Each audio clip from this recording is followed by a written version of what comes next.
সুপ্রিয় ছাত্রীরা, তোমরা কেমন আছো? আশা করি তোমরা সবাই অনেক ভালো আছো। আজকের ক্লাসে তোমাদের সবাইকে স্বাগত। আজকের ক্লাসটি শুরু করার আগে তোমাদেরকে একটি কথা বলতে চাচ্ছি আমি। মাদক এবং মাদক দ্রব্য কি? এটি সম্পর্কে আমরা মোটামুটি সবাই জানি। মাদক দ্রব্য হচ্ছে এমন কিছু উপাদান যেমন হেরোইন, মদ, গাঁজা এই সমস্ত পদার্থগুলো যদি কেউ গ্রহণ করে তাহলে শেষ পরিণাম হচ্ছে মৃত্যু। তাই এই সমস্ত বিষয়গুলো থেকে আমাদেরকে অবশ্যই সতর্ক থাকতে হবে এবং কখনোই এগুলা নেওয়া উচিত হবে না।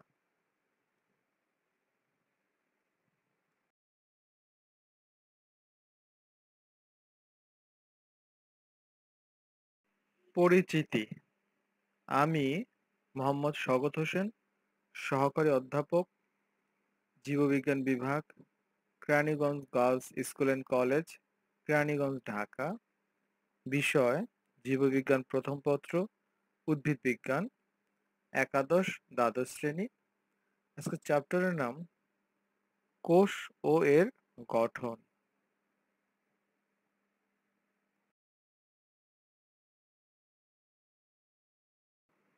ছবিগুলো দেখে কি মনে হয়? আমরা প্রথম যে ছবিটি দেখছি এ মনে হচ্ছে দুটি অংশ রয়েছে, একটি বাইরের অংশ এবং একটি ভিতরের অংশ। বাইরের অংশটি মসৃণ এবং ভিতরের অংশটি মনে হচ্ছে কয়েকটি ভাঁজ হয়ে রয়েছে।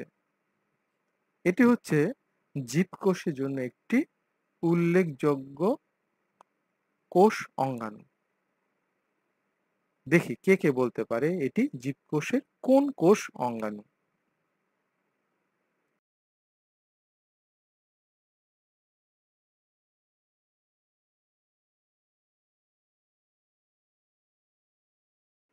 এটি হচ্ছে প্রকৃত জীবকোষের গুরুত্বপূর্ণ অঙ্গাণু, মাইটোকন্ড্রিয়া। কোষের যাবতীয় জৈবনিক কাজে শক্তি সরবরাহ করে বলে মাইটোকন্ড্রিয়াকে কোষের পাওয়ার হাউস বা শক্তিঘর বলা হয়।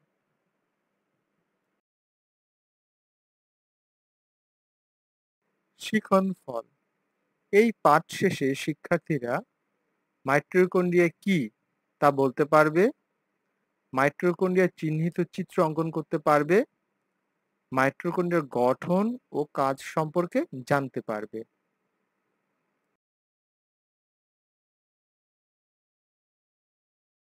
মাইটোকন্ড্রিয়া: প্রকৃত জীবকোষের গুরুত্বপূর্ণ অঙ্গাণু হলো মাইটোকন্ড্রিয়া। কোষের যাবতীয় জৈবনিক কাজের শক্তি সরবরাহ করে বলে মাইটোকন্ড্রিয়াকে কোষের পাওয়ার হাউসও বলা হয়। এই ক্ষুদ্রাঙ্গে ক্রেবস চক্র, ফ্যাটি অ্যাসিড চক্র, ইলেকট্রন ট্রান্সপোর্ট প্রক্রিয়া প্রভৃতি ঘটে থাকে। দ্বিস্তর বিশিষ্ট আবরণী দ্বারা গঠিত সাইটোপ্লাজমস্থ যে অঙ্গাণুতে ক্রেবস চক্র, ইলেকট্রন ট্রান্সপোর্ট সিস্টেম ইত্যাদি ঘটে থাকে এবং শক্তি উৎপন্ন হয়, সেই অঙ্গাণুকেই মাইটোকন্ড্রিয়া বলে।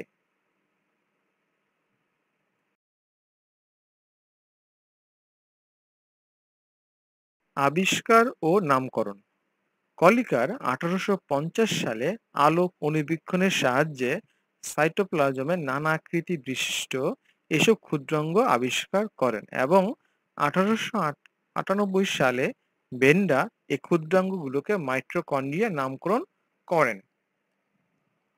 গ্রিক মাইটোস থ্রেড বা সুতা এবং কন্ড্রিয়ন বা গ্রেইন বা দানা থেকেই মাইটোকন্ড্রিয়ন একবচনে বা মাইটোকন্ড্রিয়া বহুবচনে শব্দটি এসেছে। উৎপত্তি: বিভাজনের মাধ্যমে এদের সংখ্যা বৃদ্ধি হয়ে থাকে। কোষে একটি মাত্র মাইটোকন্ড্রিয়ন থাকলে তা কোষ বিভাজনের সাথেই বিভাজিত হয়ে থাকে। সংখ্যা: প্রকারভেদ প্রকারভেদে প্রতি কোষে এক হতে একাধিক হতে পারে। সাধারণত গড়ে প্রতি কোষে 300 থেকে 400টি মাইটোকন্ড্রিয়া থাকে। যকৃৎ কোষের ক্ষেত্রে 1000 বা ততোধিকও হতে পারে। অ্যামিবিয়াতে কিন্তু আরো বেশি সংখ্যা থাকতে পারে। আকৃতি: আকৃতিতে এরা বৃত্তাকার, দণ্ডাকার, তন্তুকার, তারকাকার ও কুণ্ডলী আকৃতি হতে পারে। আয়তন: বৃত্তাকার মাইটোকন্ড্রিয়ার ব্যাস 0.2 হতে 2 মাইক্রন, আর দণ্ডাকার মাইটোকন্ড্রিয়ার দৈর্ঘ্য 70 মাইক্রন পর্যন্ত হতে পারে।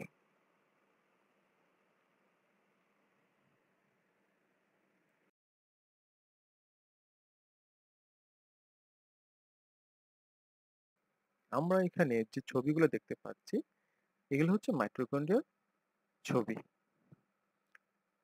মাইটোকন্ড্রিয়ার দুটি অংশ রয়েছে বা দুটি ঝিল্লি দিয়ে তৈরি।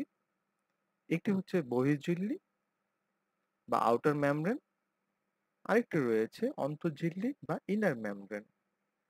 বহির্ঝিল্লিটি মসৃণ, কিন্তু অন্তঃঝিল্লিটি হচ্ছে অমসৃণ। অন্তঃঝিল্লিটি মাইটোকন্ড্রিয়ার ভিতরের দিকে অনেকগুলা ভাঁজে ভাঁজ হয়ে থাকে, তখন একে বলে ক্রিস্টি। ক্রিস্টির মধ্যে মাইটোকন্ড্রিয়ার নিজস্ব ম্যাট্রিক্স রয়েছে এবং এখানে মাইটোকন্ড্রিয়ার নিজস্ব ডিএনএ অণু এবং রাইবোজোম রয়েছে, এবং এর মধ্যে আরো রয়েছে এটিপি সিনথেসিস।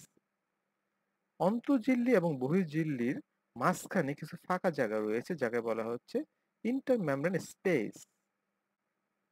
আমাদেরকে অনেক সময় পরীক্ষাতে আসে যে মাইটোকন্ড্রিয়ার চিহ্নিত চিত্র অঙ্কন করো, তখন এই ছবিগুলোকে আঁকতে হবে। আশা করি তোমরা সবাই এই ছবিগুলো ভালো আঁকা শিখবে। মাইটোকন্ড্রিয়ার গঠন: আবরণী। মাইটোকন্ড্রিয়া একটি দ্বিস্তর আবরণ বিশিষ্ট ঝিল্লি দ্বারা পরিবেষ্টিত থাকে। এদের বাইরের মেমব্রেন ও ভিতরের মেমব্রেন বলা হয়। মেমব্রেনটি লিপোপ্রোটিন বাইলেয়ার প্রকৃতির। বাইরের মেমব্রেনটি সোজা, কিন্তু ভেতরের মেমব্রেনটি কেন্দ্রের দিকে অনেক ভাঁজ বিশিষ্ট। ভেতরের মেমব্রেন ভাঁজগুলোকে বলা হচ্ছে ক্রিস্টি। প্রকোষ্ঠ: দুই মেমব্রেনের মাঝখানের ফাঁকা স্থানকে বহিঃপ্রকোষ্ঠ বা বহিঃকক্ষ বলা হয়, যা এক ধরনের তরল পদার্থে পূর্ণ থাকে। দুই মেমব্রেনের মাঝখানের ব্যবধান প্রায় 6 থেকে 8 ন্যানোমিটার। অন্তঃঝিল্লিতে বেষ্টিত ভেতরের গহ্বরকে বলা হয় অন্তঃপ্রকোষ্ঠ। এর অভ্যন্তরে মাইটোকন্ড্রিয়ার নিজস্ব ম্যাট্রিক্স থাকে। এটিপি সিনথেসিস ও ইটিএস: ক্রিস্টিতে স্থানে স্থানে এটিপি সিনথেসিস নামক গোলাকার কিছু বস্তু রয়েছে। এতে এটিপি সংশ্লেষিত হয়। সমস্ত ক্রিস্টিব্যাপী অনেক ইলেকট্রন ট্রান্সপোর্ট সিস্টেম বা ইটিএস রয়েছে। আগে এদেরকে অক্সিজোম হিসাবে অভিহিত করা হতো।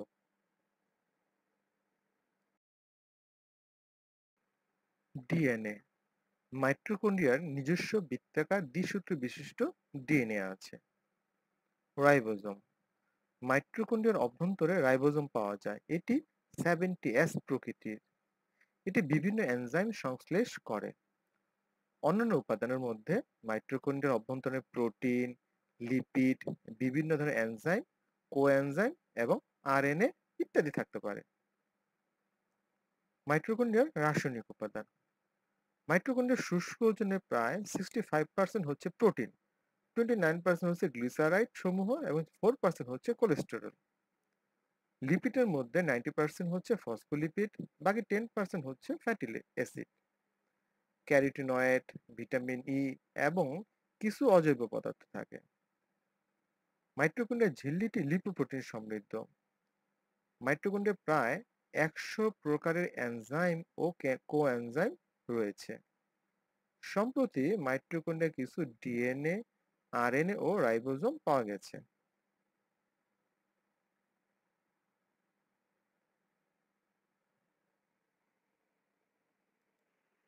মাইটোকন্ড্রিয়ার ম্যাট্রিক্সে বেশ কিছু ইলেকট্রোলাইটের সন্ধান পাওয়া গেছে, যেমন potassium ion, hydrogen polonium, manganese ion, chloride এবং সালফার অক্সাইড।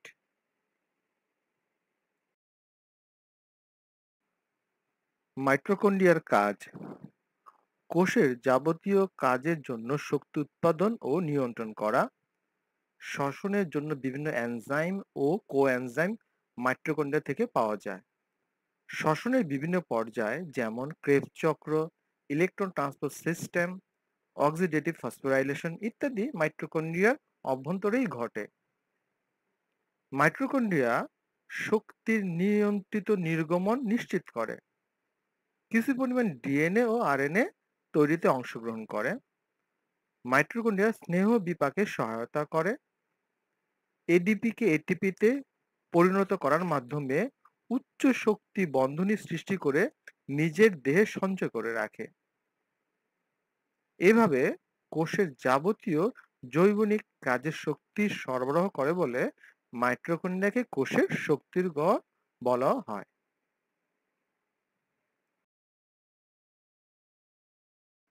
মূল্যায়ন। মাইটোকন্ড্রিয়া কি? মাইটোকন্ড্রিয়ার কাজ কি কি? আশা করি তোমরা এই প্রশ্নগুলোর উত্তর দিতে পারবে।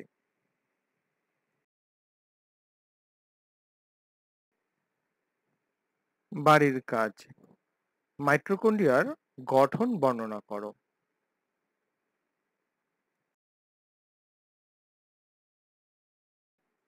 আশা করি আজকের এই ক্লাসটির মাধ্যমে তোমরা মাইটোকন্ড্রিয়া সম্পর্কে ভালো ধারণা লাভ করেছো।